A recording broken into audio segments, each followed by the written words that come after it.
आपके उम्मीदवार जाने पहचाने हैं, जो कि अभी हायर सेकेंडरी स्कूल मठ से वाइस प्रिंसिपल की पोस्ट से रिटायर हुए हैं, जिनका चुनाव निशान चाय वाली केतली है।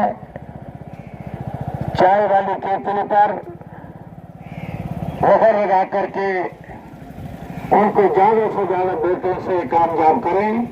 आज़ाद समाज पार्टी के मढ़ विधानसभा के उम्मीदवार सोमनाथ यहाँ पर पहुँचे हुए हैं और यहाँ पर आप देखिए उनके साथ लोग बैठे हुए हैं। ये इलाका है गजनसू मढ़ और इस इलाके में यहाँ के 2 बार के विधायक और 1 बार के मिनिस्टर सुखनंदन चौधरी का घर भी है। इस इलाके की स्थिति क्या है आज यहाँ पर आके आज़ाद समाज पार्टी के उम्मीदवार ने देखी।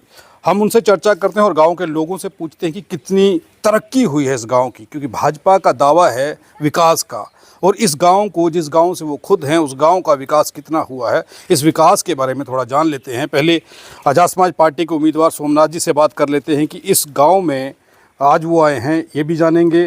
उससे पहले कुछ बातें हम जो जानना चाहते हैं, जो दर्शकों तक पहुंचाना चाहते हैं, वो जानेंगे। बहुत बहुत स्वागत है सर हमारे प्रोग्राम में। Thank you sir. मैं आपके माध्यम से बताना चाहता हूं कि पिछले 10-15 दिनों से मैंने लगभग मढ़ कॉन्स्टिट्यूंसी के लगभग कोई 50 गाँव में चक्कर लगाकर देखा है।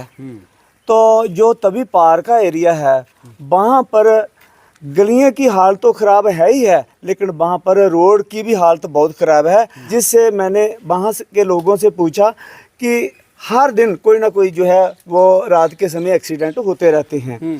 तो वो सब कुछ जो है वो जो प्रॉपरली तौर पर रोड बनना था, गलियाँ बननी थी, वो बिल्कुल नहीं बनी है। लेन ड्रेन का काम बिल्कुल नाम मात्र के बराबर हुआ है।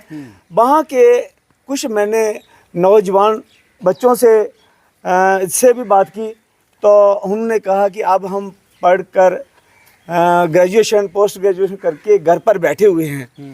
कोई पिछले 10 साल से कोई ऐसी वैकेंसियाँ नहीं निकली, जिससे हमारी जो है वो एज बढ़ती गई और आज हम ओवरेज हो गए हैं। अब हमें कोई पता नहीं चल रहा कि हम क्या करें, हमारा कौन रिस्पॉन्सिबल होगा। तो इसी तरह का डाटा जो है वो मुझे जहाँ पर भी ये जो हम मेरे गांव से जादपुर के आसपास कोई 20-25 गांव हैं, वहाँ पर भी मैंने देखा तो वहाँ की हालत भी कोई इतनी अच्छी नहीं है। बीच बीच में गांव हैं जिनकी मेन गलियाँ जो है वो ठीक हैं। कलूब की मैंने मेन गली देखी तो वो ठीक है, लेकिन जो बीच वाली गलियाँ हैं वो एकदम टूटी फूटी हुई हैं। मैंने उनसे पूछा कि ये कैसे हुआ, तो उन्होंने कहा कि पिछले 2 महीने पहले वो वाटर पाइप जो है वो इधर लगाई गई थी, तो उसकी वजह से ये बहुत ज़्यादा खड्डे पड़ गए हैं। इसको ना तो किसी ने रिपेयर किया और अभी हमें इतनी प्रॉब्लम है कि रात के समय हम पैदल भी जहाँ पर गलियों में नहीं जा सकते। कई बार हमें जहाँ पर सांप जो है वो भी देखने को मिले। तो आज तो आप गजनसू में पहुंचे हैं। यहाँ पर पूर्व विधायक और मिनिस्टर सुखनंदन चौधरी का ये गांव है।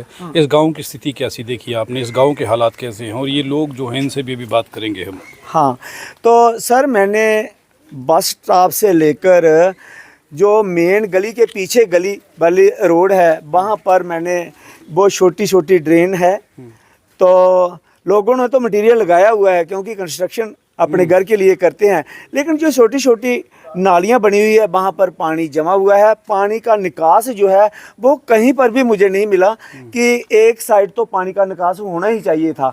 तो उस पानी के निकास से मैंने बहुत सारे लोगों से पूछा कि कहते हैं कि ये पानी इधर ही जमा रहता है तो अपने आप ही ये सूख भी जाता है।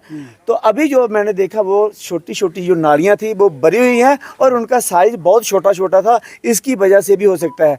फिर जब हम हमारे ये जो मिनिस्टर भी रहे हैं और एक्स एमएलए भी सुखनंदन चौधरी जी, उनकी जो गली के पास गली थी वहाँ पर भी पानी जो है वो जमा हुआ था और उसका भी कोई प्रॉपरली निकास नहीं था।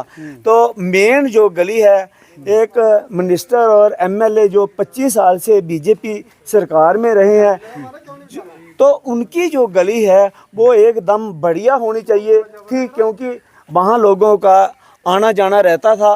तो अगर उनकी गली की हालत इस तरह की है तो दूसरे लोगों की गलियां जो है वो किस तरह की हो सकती हैं। फिर मैंने एक बुजुर्ग से बात की तो इन्होंने कहा कि जो पूरे गांव का निकास जहां पर निकलता है वो नहीं अभी तक पक्का हुआ तो ये नालियां कहाँ होंगी।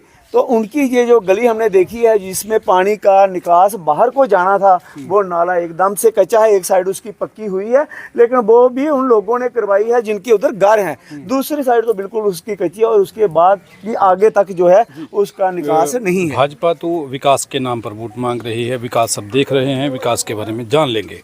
आपने भी बताया कि विकास क्या हुआ, आप किस नाम पे वोट मांग रहे हैं, आपको लोग वोट क्यों देंगे, क्या कमिटमेंट लोगों के साथ आपकी है, क्या वादा आप लोगों से कर रहे हैं? सर भाजपा जो विकास के नाम पर वोट मांग रही है तो उसमें विकास मुझे लगता है कि रिंग रोड ही दिखाते होंगे, बाकी जिसमें लोगों ने डेली मतलब अपने घर से निकलकर बाहर जाना है उस रिंग रोड तक, तो वहाँ का विकास तो मुझे नामात्र का ही मिला है। तो विकास का मतलब ये नहीं है कि कंस्ट्रक्शन वर्क ही, विकास का मतलब ये भी है कि ओवरऑल डेवलपमेंट, जिसमें हमारे छोटे छोटे बच्चे जो हैं उनकी शिक्षा जो है वो भी शिक्षा बहुत अच्छी होनी चाहिए। गांव के सरकारी स्कूल जो थे प्राइमरी तक वो बहुत सारे बंद हो चुके हैं, उनका बंद होने का जो भुगतान है वो गरीब लोगों के ऊपर पड़ रहा है, क्योंकि एक गरीब जो लोग हैं वो अपने बच्चों को प्राइवेट स्कूल में नहीं पढ़ा सकते, उनकी इतनी आमदनी नहीं है। लेकिन सोमनाथ जी, लोग आपको वोट क्यों दें?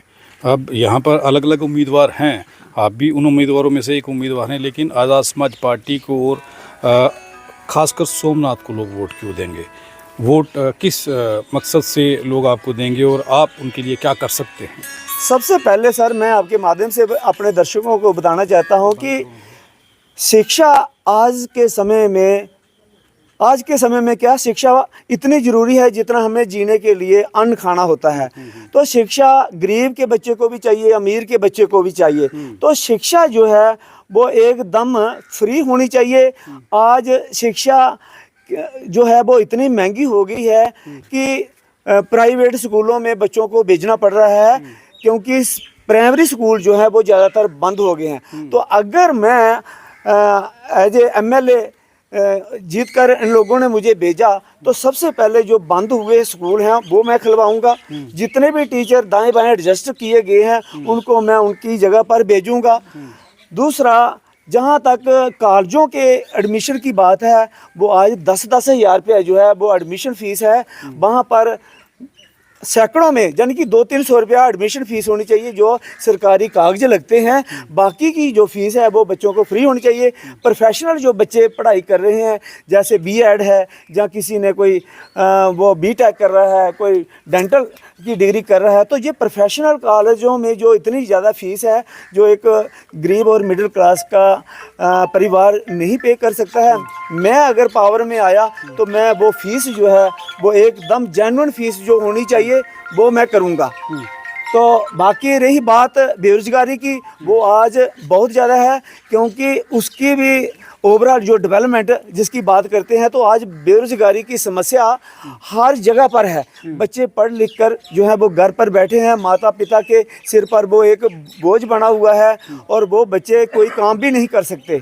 तो अगर मैं आया तो ये असेंबली में मैं स्ट्रांगली तौर पर बात रखूंगा कि जितने भी हमारे बच्चे पढ़े लिखे हैं, सरकार अगर कोई नौकरियां नहीं निकालती तो कम से कम प्राइवेट जो है बहुत सारी कंपनियां जो है जिस तरह दिल्ली में है तो इस तरह जम्मू में भी लाएंगे और प्राइवेट कंपनियां जो है वो भी बच्चों को ज़्यादा से ज़्यादा उनको काम में मौका मिल सकता है। हमारा पढ़ा लिखा जो बेरोजगार बच्चा बैठा है वो अपनी रोजी रोटी जो है वो वहाँ से कमा सकता है। जो बच्चे ओवरेज हो गए हैं मैं आपके माध्यम से उनसे भी बताना चाहता हूँ, उनके लिए भी कि ओवरेज बच्चे जो हैं उनके लिए मैं किसी जो कुछ इंडस्ट्रियां होती हैं, इंडस्ट्रियों को लोन देने के लिए बनी होती हैं, जैसे कमर्शियल बैंक हैं।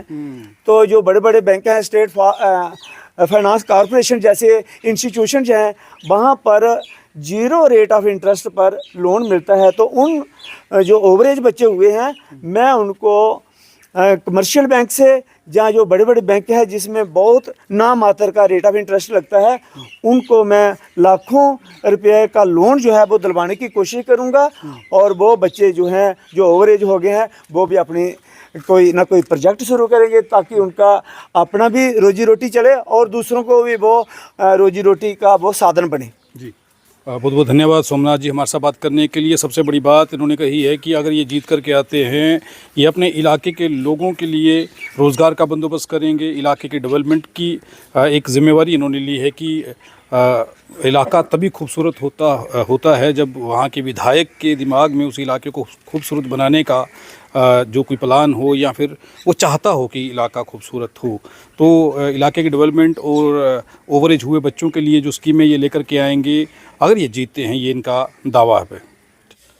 हम किसी भी प्रकार का कोई विज्ञापन नहीं लेते हैं, हम आज़ाद पत्रकारिता करते हैं। अगर आप चाहते हैं कि आज़ाद पत्रकारिता ज़िंदा रहे तो RTI इंडिया न्यूज़ का आर्थिक सहयोग करें।